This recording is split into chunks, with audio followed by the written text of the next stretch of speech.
پیارے دوستو، قارون کے خزانے کے بارے میں آپ نے بہت سی احادیث اور روایات سن رکھی ہوں گی۔ اللہ تعالیٰ کا ارشاد ہے کہ قارون کو ہم نے اتنے خزانے دیے تھے کہ ان خزانوں کی کنجیاں ایک مضبوط اور طاقتور جماعت بہت ہی مشکل سے اٹھا سکتی تھی۔ پیارے دوستو، یہ وہی قارون ہے جو فرعونیوں کے عذاب سے تنگ ہو کر حضرت موسیٰ علیہ السلام اور بنی اسرائیل کی قوم کے جھنڈ کے ساتھ سمندر پار آیا تھا۔ قارون حضرت موسیٰ علیہ السلام کا چچا یسیر کا بیٹا تھا۔ بہت ہی شکیل اور خوبصورت آدمی تھا، اس لیے لوگ اس کے حسن و جمال سے متاثر ہو کر اس کو منور کہا کرتے تھے۔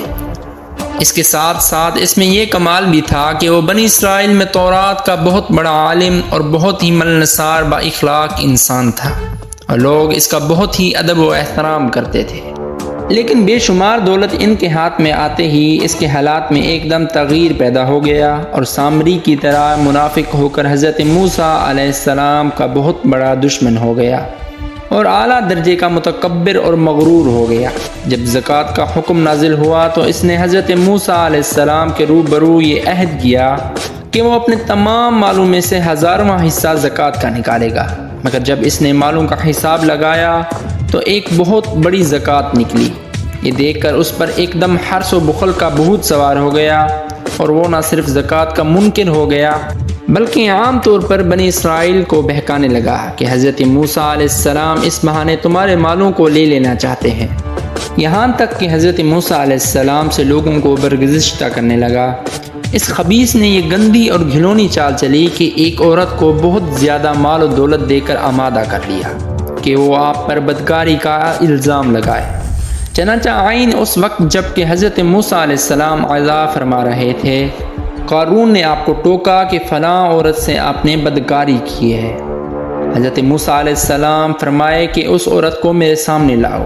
چنانچہ وہ عورت بلائی گئی تو حضرت موسیٰ علیہ السلام نے فرمایا کہ اے عورت، اس اللہ کی قسم جس نے بنی اسرائیل کے لیے دریا کو پھاڑ دیا اور عافیت و سلامتی کے ساتھ دریا کو پار کرا کر فرعون سے نجات دی، سچ سچ کہہ دے واقعہ کیا ہے؟ حضرت موسیٰ علیہ السلام کے جلال سے عورت سہم کر کانپنے لگی اور اس مجمع میں صاف صاف کہہ دیا کہ اے اللہ کے نبی، مجھ کو قارون نے کثیر دولت دے کر آپ پر بہتان لگانے کے لیے آمادہ کیا ہے۔ اس وقت حضرت موسیٰ علیہ السلام آپ دیدہ ہو کر سجدہ شکر میں گر پڑے، اور بحالت سجدہ آپ نے یہ دعا مانگی، یا اللہ، قارون پر اپنا قہر و غضب نازل فرما۔ پھر آپ نے مجمع سے فرمایا کہ جو قارون کا ساتھی ہو وہ قارون کے ساتھ ٹھہرا رہے، اور جو میرا ساتھی ہو وہ قارون سے جدا ہو جائے۔ چنانچہ 2 خبیثوں کے سوا تمام بنی اسرائیل قارون سے الگ ہو گیا۔ پھر حضرت موسیٰ علیہ السلام نے زمین کو حکم دیا کہ اے زمین، اس کو پکڑ لے، تو قارون ایک دم گھٹنوں تک زمین میں دھس گیا۔ پھر آپ نے دوبارہ زمین سے فرمایا تو وہ کمر تک زمین میں دھس گیا۔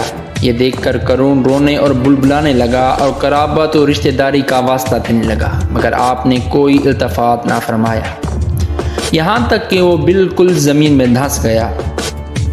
2 منحوس آدمی جو قارون کے ساتھی ہوئے تھے لوگوں سے کہنے لگے کہ حضرت موسیٰ علیہ السلام نے قارون کو اس لیے دھسا دیا تاکہ قارون کے مکان اور اس کے خزانوں پر خود قبضہ کر لے۔ آپ علیہ السلام نے اللہ تعالیٰ سے دعا مانگی کہ قارون کا مکان اور خزانہ بھی زمین میں دھس جائے۔ چنانچہ قارون کا مکان جو سونے کا تھا، اس کا سارا خزانہ سبھی زمین میں دھس گیا۔ ترجمہ: بے شک قارون حضرت موسیٰ علیہ السلام کی قوم میں سے تھا، پھر اس نے ان پر ظلم کیا، اور ہم نے اس کو اتنے خزانے دیے تھے جن کی کنجیاں ایک طاقتور جماعت پر بھاری تھیں۔ حضرت موسیٰ علیہ السلام کے ساتھ ساتھ ساری قوم قارون کو سناتی رہی۔ جب قارون سے اس کی قوم نے کہا کہ اترا کر مت چل، بے شک اللہ اترانے والوں کو پسند نہیں فرماتا، اور جو مال اللہ نے تجھے دیا ہے اس سے آخرت کا گھر طلب کر، اور دنیا میں اپنا حصہ نہ بھول، اور احسان کر جیسا اللہ نے تجھ پر احسان فرمایا۔ قارون نے اپنے مال کے گھمنڈ میں اس مخلصانہ نصیحت کو ٹھکرا دیا اور خوب بن سون کر تکبر و غرور سے اتراتا ہوا قوم کے سامنے آیا، اور حضرت موسیٰ علیہ السلام کو بدگوئی اور ایذار ثانی کرنے لگا۔ اس کا نتیجہ کیا ہوا؟ اللہ پاک فرماتے ہیں، تو ہم نے اس کو اس کی زمین میں دھسا دیا۔ اس کے پاس کوئی جماعت نہ تھی جو اللہ پاک کے عذاب سے بچا سکے، اس کی مدد کر سکے۔ یہ عبرت ناک واقعہ ہمیں درس ہدایت دیتا ہے کہ اگر اللہ تعالیٰ مال و دولت عطا فرمائے تو اس فرض کو لازم جانیں کہ اپنے اموال کی زکوٰۃ ادا کرتے رہیں اور ہرگز اپنے مال و دولت پر غرور اور گھمنڈ کر کے نہ اترائیں، چنانکہ اللہ تعالیٰ ہی دولت دیتا ہے اور وہ جب چاہتا ہے پل بھر میں دولت چھین بھی لیتا ہے۔ امید کرتا ہوں آپ کو ویڈیو پسند آئی ہوگی۔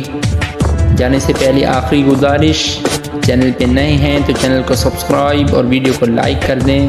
ملتے ہیں اگلی ویڈیو میں۔ اللہ حافظ۔